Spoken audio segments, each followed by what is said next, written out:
Allah, aku dah hilang semuanya. Ibu, ayah, ampunkan aku.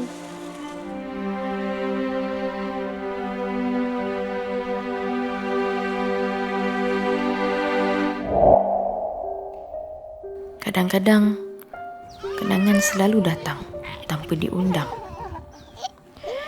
Dan bila ia datang, ia bawa segalanya yang pernah kita hilang. Aku membesar dalam dunia yang kecil, hidup yang tak mewah, tapi aku bahagia. Cuma ada aku, ibu dan ayah. Dunia kecil yang aku sangka akan kekal selamanya. Tapi hidup selalu ada caranya sendiri untuk berubah. Sehingga suatu hari,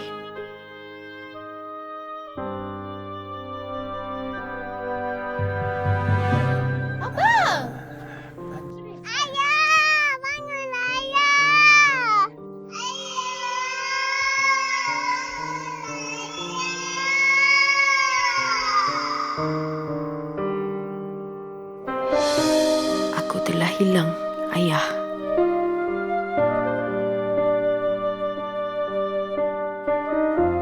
Sejak hari itu, tinggal aku dan ibu.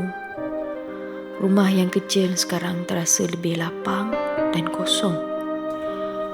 Walaupun perit, tapi setiap pagi, ibu tetap bangun dan teruskan berniaga.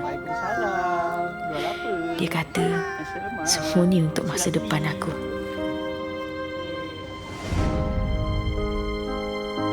Dan bila aku semakin besar, aku fikir aku perlu cari hidup aku sendiri. Ibu! Ya, Mia. Mia dapat tawaran kerja.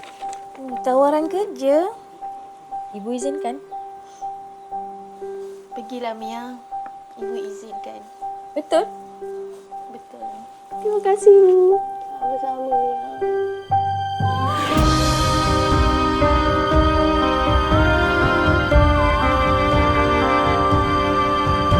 Aku tinggalkan rumah kecil tu.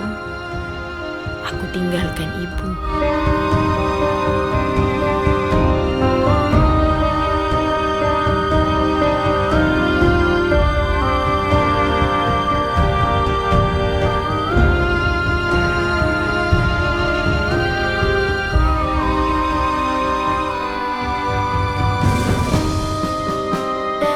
Hari ini aku telah berjaya.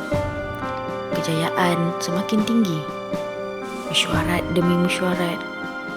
Janji demi janji. Aku sibuk mengejar dunia sehingga aku lupa harta aku yang paling berharga. Seorang insan yang selama ini tak pernah minta apa-apa selain sedikit masa. Assalamualaikum Mia. Mia, ibu ni. Waalaikumsalam ibu. Ada apa tu? Orang tengah busy lah. Maaflah kalau ganggu Mia. Mia, bila nak balik kampung? Ibu nak Ibu, minta ibu nanti Mia call balik boleh tak? Sekarang ni tengah meeting. Nanti Mia call balik Okey, bye.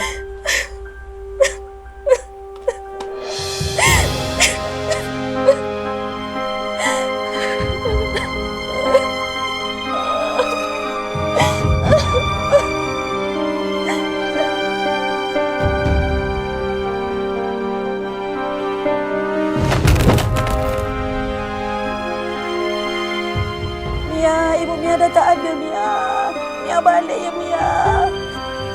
Mia dah tak ada Mia. Balik Mia.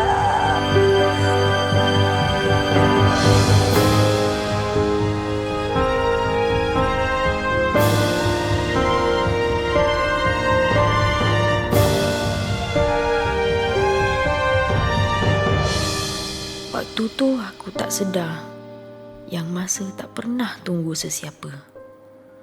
Sampai satu hari aku pulang semula. Tapi kali ni ibu pula yang pergi tinggalkan aku. Sabar nak. Mana tak ada Mia. Sabar Raya. Sabar Mia, sabar. Baru sekarang aku faham. Setiap bungkus nasi lemak yang ibu jual dulu bukan sekadar untuk dijual. Dan kalau masa boleh berputar semula, aku cuma nak pulang lebih awal.